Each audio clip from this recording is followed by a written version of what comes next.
Welcome to the Company of Dads podcast, where we explore the sweet, silly, strange, and sublime aspects of being a lead dad in a world where men, who are the go-to parent, aren't always accepted at work, among their friends, or in the community for what they're doing. I'm your host, Paul Sullivan. Our podcast is just one of the many things we produce each week at the Company of Dads. We have various features, including the Lead Dad of the Week. We have our community, both online and in person. We have a new resource library for all fathers. The one-stop shop for all of this is our newsletter, The Dad. So sign up at thecompanyofdads.com/thedad. Today, my guest is Nicholas Bloom, an economics professor at Stanford University and an expert on work-from-home practices. He came to my attention after I read an opinion piece in the New York Times entitled, "The 5-Day Office Week is Dead." He marshals data to show that the hybrid model is good for companies' bottom lines, it cuts overhead, boosts productivity, and is profitable. That would seem like a dream scenario for a CEO or at least a CFO.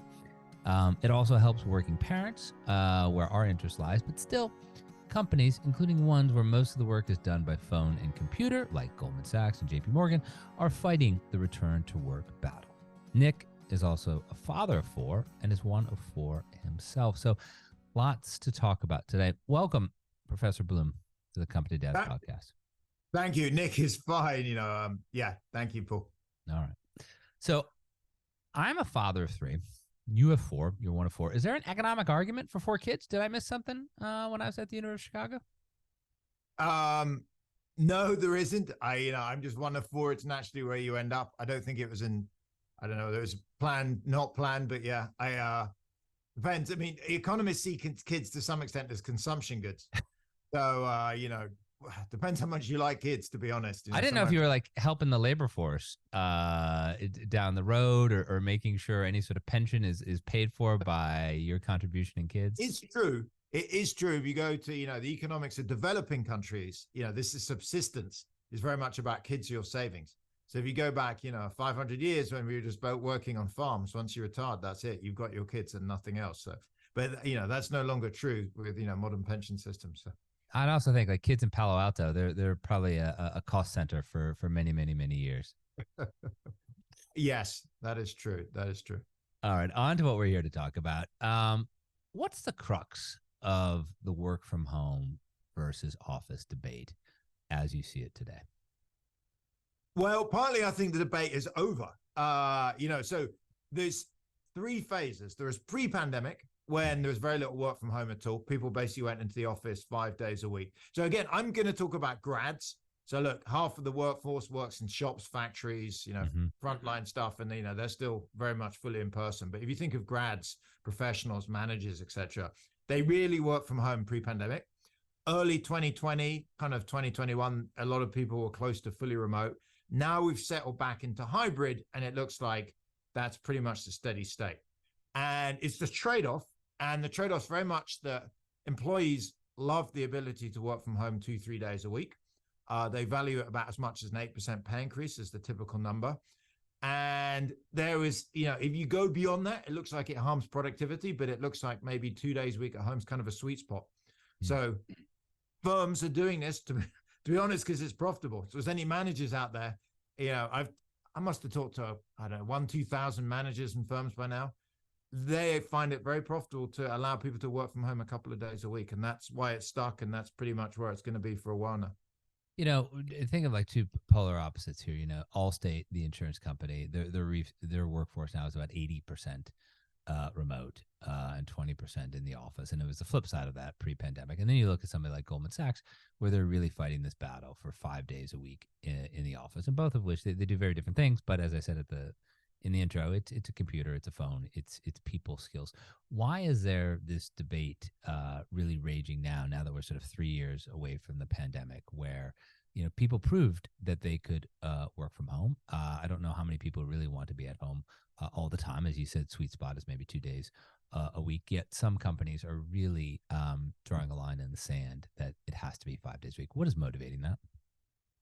So I'll give you start off to explain it by thinking about Stanford. So we have about 20,000 employees. There's about 10,000 of our employees that come in every day. So think of folks that are, food service, cleaning, security, transport, etc. They have to come in every day. There is about 2,000 at the other extreme that are fully remote. And these folks tend to be IT support, HR, payroll. The reason it works really well for them is we don't have to pay for an office. We can hire them across the country, which is clearly cheaper on payroll. And, they're doing relative individualistic jobs that they don't need so much face time. Then the remainder of our employees, kind of about 8,000, is hybrid, coming in 2-3 days a week. So if I then go to Allstate and Goldman's, the reason for the difference, I think, is partly just what they do. So the more at one extreme, if you're in a call center, you're doing or coding, high-end coding, you're doing something that's we talked, before they started recording and talking about journalism, Paul, your prior background, there's a bunch of things where there's kind of deep, concentrated work that you're mainly doing on your own. And for that activity, you may be remote. A journalist, for example, could maybe be interviewing folks for 2 days a week, sat at home for the other 3 writing up. At the other extreme, maybe if you're creative in a marketing team or something where you need much more face-to-face, you could typically see 3 to 4 days a week. Goldman's kind of goes to one extreme. Getting folks in 5 days a week, I honestly think, is a mistake. To put it bluntly, getting people in particular on Friday pisses them off big time. It's not worth it. If I look in the research, is that a technical economics term right there that you just used? Pisses them off. Yeah, it goes back to Samuelson. If you look at to piss off to yes. But I mean, if you're in the data, I did a huge randomized control trial. We randomized in a big firm, Trip.com, where the folks came in the office 5 days a week. They were the people that had even birthdays, so you're born on the 2nd, 4th, 6th, 8th of the month, or you worked at home Wednesday, Friday if you had an odd birthday. And what we found is there was no difference in performance. We've tracked them for 6 months. No difference at all. The big difference was the quit rates. If you're allowed to work from home 2 days a week, you saw the quit rates went down by about 1/3. So I honestly think Goldman Sachs, JP Morgan, Tesla, forcing people in particular on that Friday is just a mistake. It just, pees them off. You don't get any increase in productivity. It makes it harder to retain and recruit people, particularly people with young kids, particularly folks maybe with a disability. Going from 4 to 3 days in the office or 2 is more of a style thing. On the other end, fully remote can be pretty problematic. The issues you hear a lot around mentoring, innovation, and culture. As a result, it's kind of, moderation is typically, where things end up in many walks of life. And it looks like for the typical person, 2, 3, 4 days a week in the office is kind of this middle ground that seems to have won out. Many people I talk to, and we're coming at it from the lens of working parents, of caregivers who are trying to sort of, find some sort of work-life integration post, pandemic, and the ones who are doing really well and thriving are the ones who have managers who have a more progressive outlook, and the ones who are struggling and quitting are the ones who have managers who are sort of managing like it's 1999 or maybe at least 2019.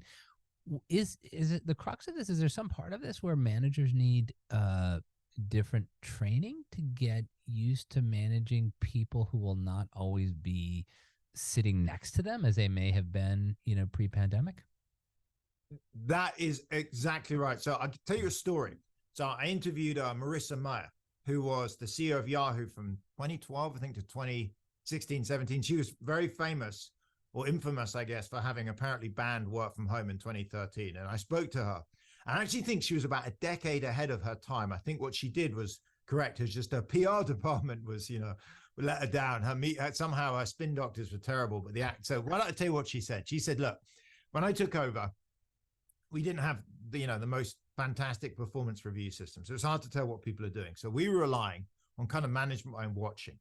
So Paul, if you're my manager, am I like in the office at the desk typing away? When you walk by, is my screen on Excel or Word? Do I look like I'm working, or is it on, Netflix or Champions League? Or am I kind of, always chatting to the fellow employee I'm flirting with, or disappearing in the toilet for hours on end with my cell phone? You can kind of see roughly what I'm doing. I'm not claiming it's great management. I'd give it a 5 out of 10, but it's livable. It's kind of, you can get by with it.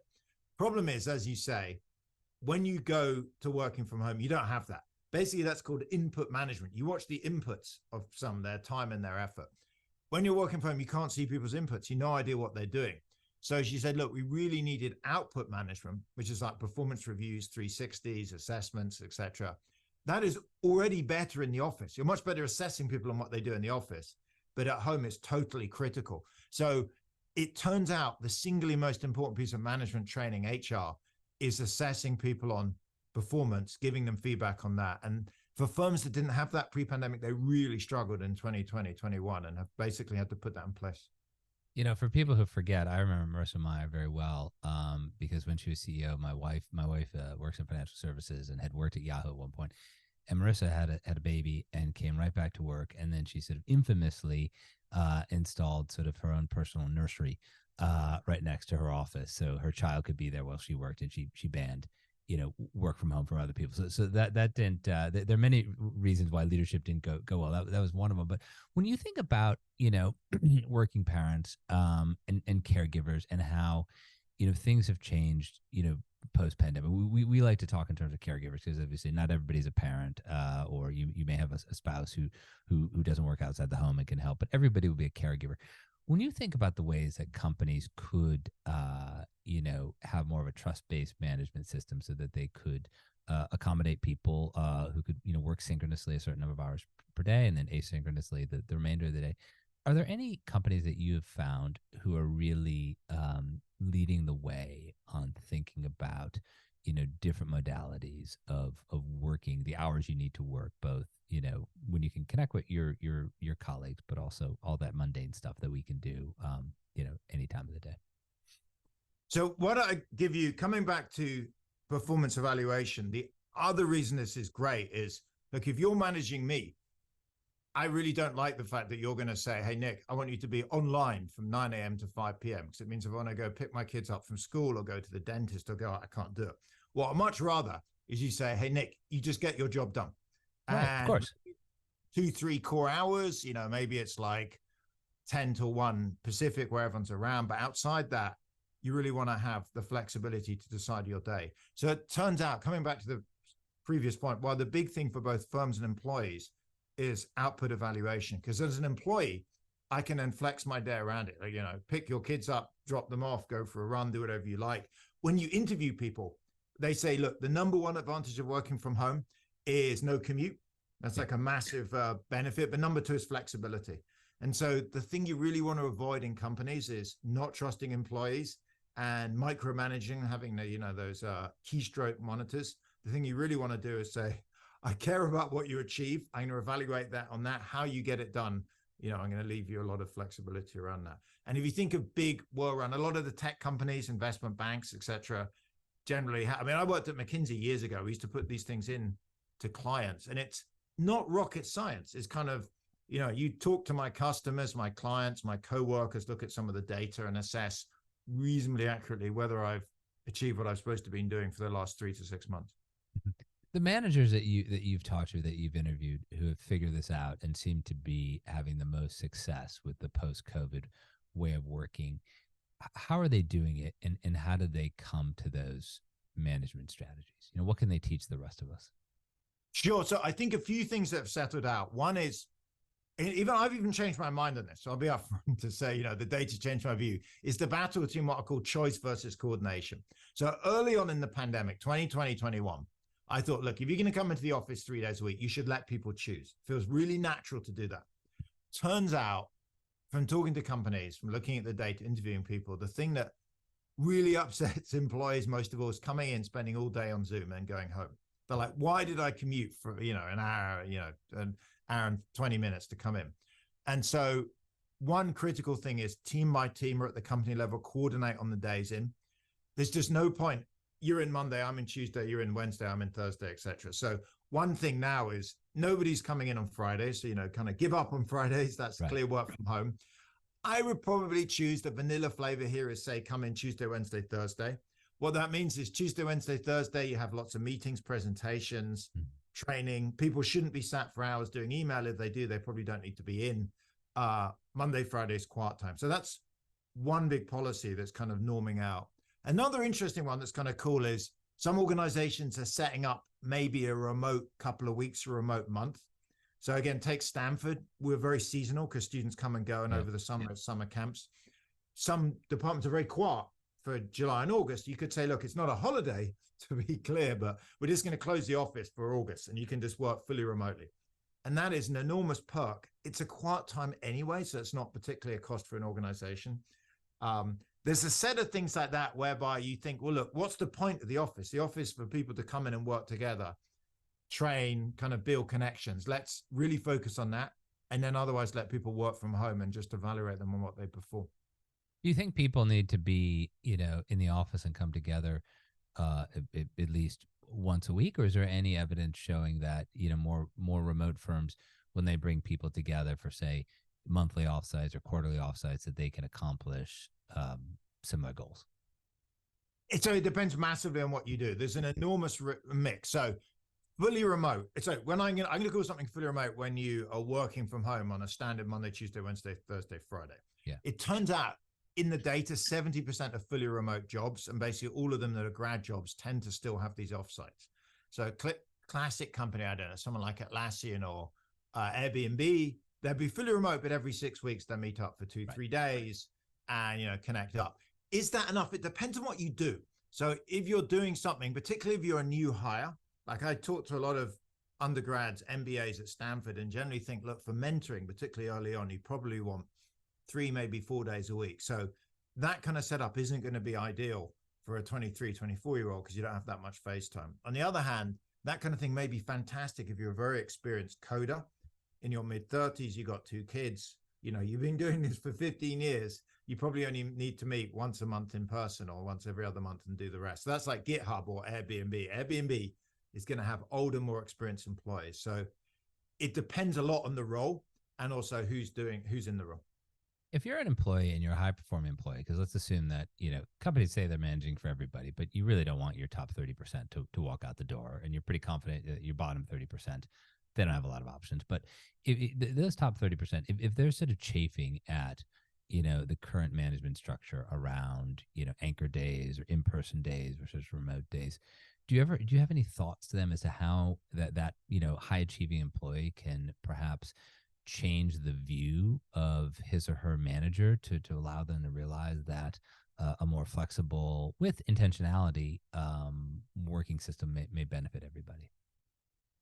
Yeah, so totally. So I put out a lot of stuff. If I put out many packs and things on LinkedIn, the thing in the New York Times, the Economist, etc. I think it's a pretty easy argument to make and factually based on various research papers that letting people work from home 2 days a week is clearly a win for the company. And we see this is overwhelmingly 2-3 days, 1-2-3 days a week. There's no exact number, but some mix. So this is overwhelmingly standard now across finance, law firms, tech firms, manufacturing for management professionals. Why is that? Well, employees value it a lot. So recruitment and retention is a lot easier, and it doesn't seem to have any net effect on performance.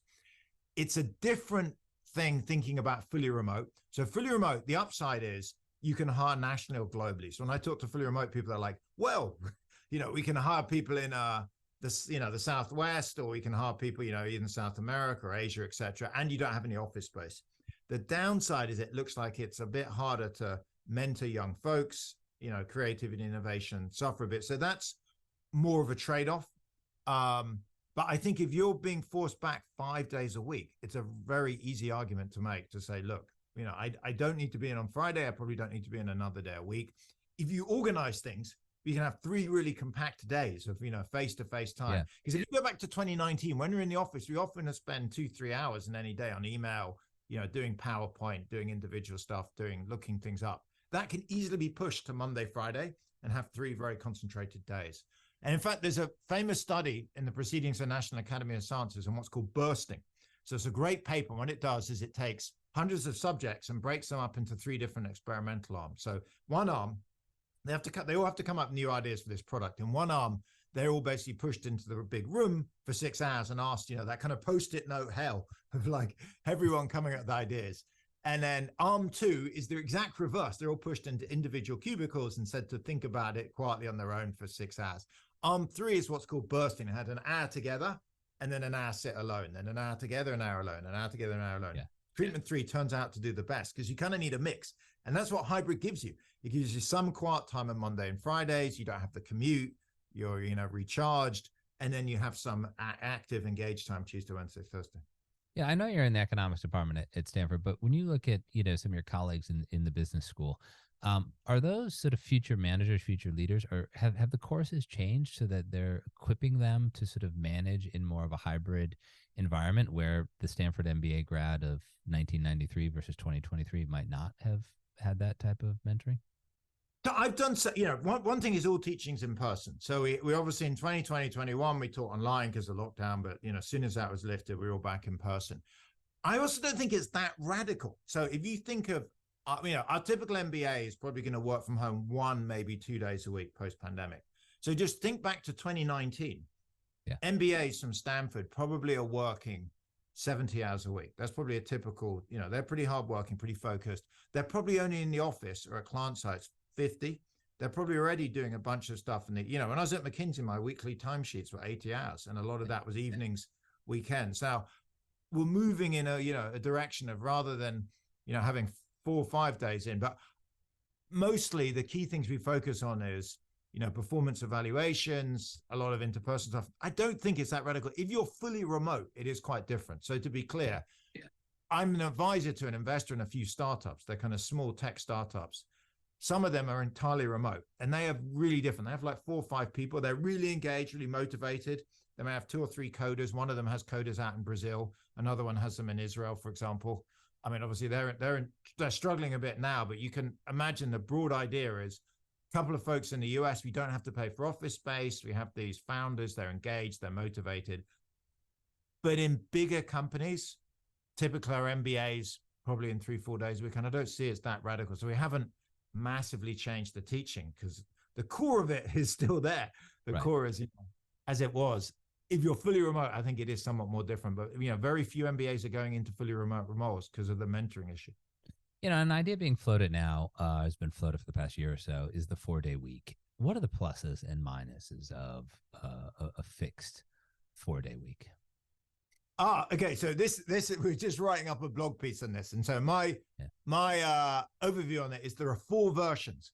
One I call magic, and the other 3 I call muggle versions after, Harry Potter. So why don't I go to the muggle version? Actually, I'll start with the magic version. So what's the magic version? The magic version is you can get paid for 5 days, but you only work for 4, but you produce 5 days worth of output. So you magically basically work 1 less day and everything's the same as before.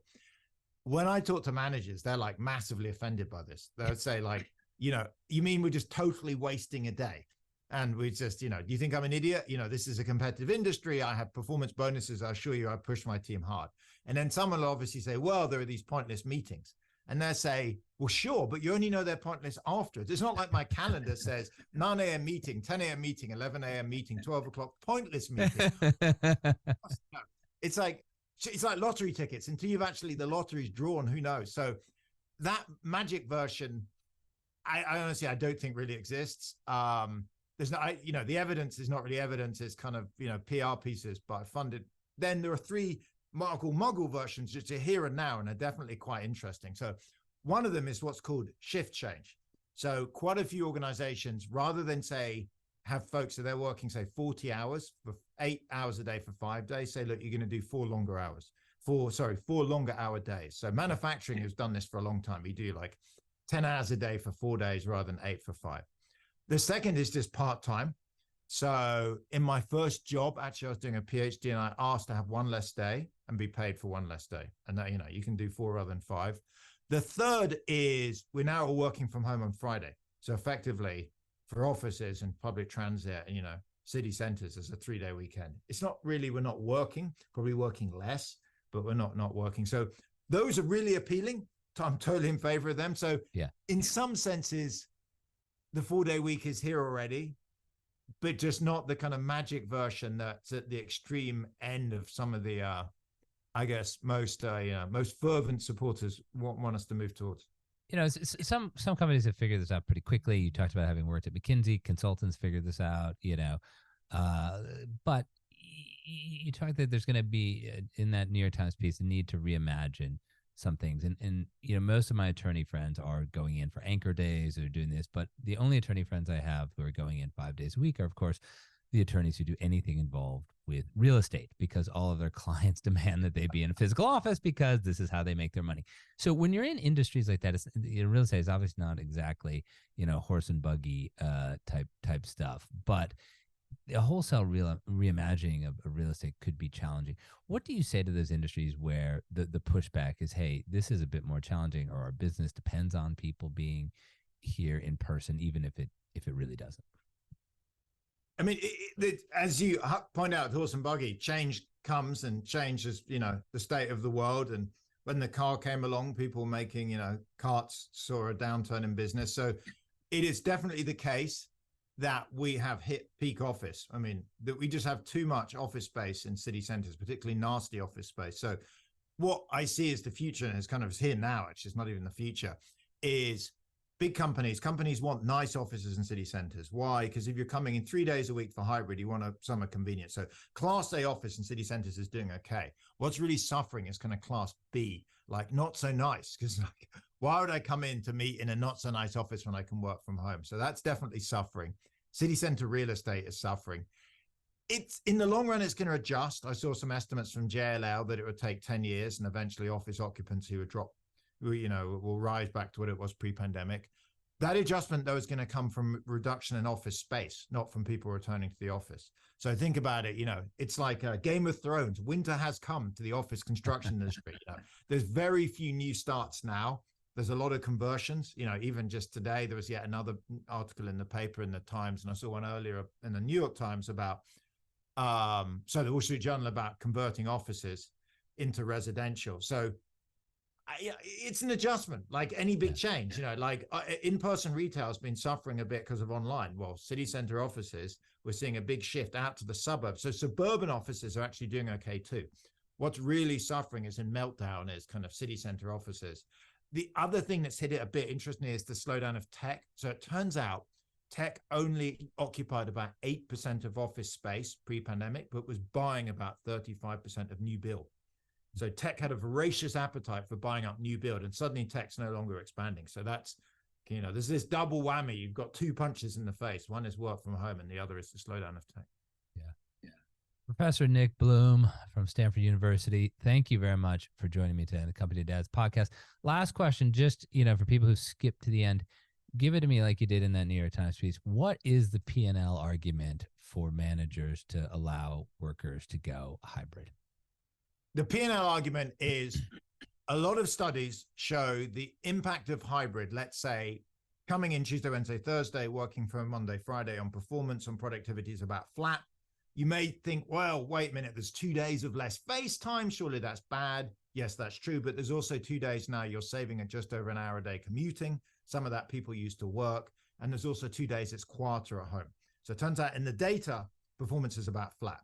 So that your net zero on performance, space, you maybe save a bit of space, but the big kicker, the big saving of cash, or the big profit line for firms, is recruitment and retention. So the numbers look like in the studies, people value work from home hybrid about an 8% pay increase, or it reduces quit rates by about 35%. If you're a company, every person that quits on you, typically the numbers are about half a year of salary for that person to hire someone, train them up. So look, if you have, 150K grads, and you reduce their quit rates by a third, you maybe save, 10, 20 million a year for a bigger company, hundreds of millions for a really large company. So it's a simple sales pitch. Yeah. You're basically doing, it's like, what's not to like? Performance is the same. We save a bit of space. We save a shed load on our recruitment, retention, and salary bill. Like, why wouldn't we do it? So pretty much all firms are doing it. The few exceptions are, there are some companies with very strongly minded CEOs, and these CEOs, you can think of them, they've had hyper successful careers. There's some amount of chest beating going on. These people work 100 hours a week. They have hundreds of millions invested in their companies through stock options, stock grants. And, they're not like us. Their world is work. When they walk into the office, everyone laughs at their jokes because they're the CEO. And so they want everyone back. But most of the rest of us from, the C-suite down are like, to be honest, I have a family, I have life outside, I have other things going on, and I just like to be at home 2 days or 3 days a week. Thank you again, Nick. It's been great talking to you today. Paul, hey, thanks very much. Good to catch up. Thank you for listening to another episode of the Company of Dads podcast. I really appreciate you tuning in week after week. Just want to use this moment here to thank the people who make it possible. Number one, of course, Helder Mira, who is our podcast editor. We also have Skip Cherryholmes, who many of you know from the Lead Dad Diaries. He's taken over our social media. Terry Brennan is helping us with our audience development, and Emily Servin is there each and every day helping with the web development. I can't do any of this without an amazing board of advisors. So I just want to say thank you to all of you who help, and I want to say thank you to everyone who listens, and hopefully you'll tune in again next week. Thanks so much.